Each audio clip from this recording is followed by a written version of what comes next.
વરસતા વરસાદમાં આપણે તીખું ચટપટું મસાલેદાર ખાવાની ઈચ્છા થતી હોય છે અને દાળવડા વડાપાઉં ભજીયા સમોસા કચોરી આવું બધું ખાવાની ઈચ્છા થતી હોય છે સેન્ડવિચ.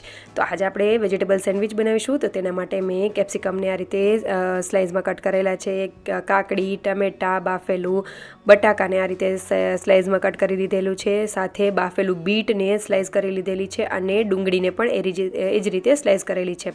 હવે તીખી ચટપટી એવી આપણે ચટણી બનાવી લઈશું. તો તેના માટે ધાણાભાજી તીખા મરચાં મીઠું લીંબુ અને સેવ એડ કરેલી છે, સાથે બરફ એડ કરેલો છે અને તમે જોઈ શકો છો એકદમ સરસ એવી ચટણી બનીને તૈયાર થઈ ગઈ છે.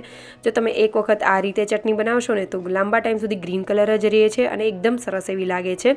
તો જરૂરથી ટ્રાય કરજો. અને હવે આપણે 2 બ્રેડની સ્લાઇસ લઈ લઈશું, તેની ઉપર બટર અને ચટણી એડ કરી દઈશું. ત્યારબાદ ઉપર આપણે બટાકા ડુંગળી કાકડી ટમેટાં બીટ આ બધી વસ્તુને વારાફરતી ઉપર લેયર કરતા જશું અને વચ્ચે વચ્ચે ચાટ મસાલો પણ સ્પ્રિંકલ કરતા જશું. હવે આપણે બીજી સ્લાઇસને ઉપર રાખીને તેને તવા ઉપર શેકી લેશું. તો મેં બટરથી શેકેલી છે, તમે જે સેન્ડવિચનું મશીન આવે છે એમાં પણ કરી શકો છો અને તવા સેન્ડવિચ પણ કરી શકો છો, ગ્રીલ સેન્ડવિચ પણ આ રીતે કરી શકાય.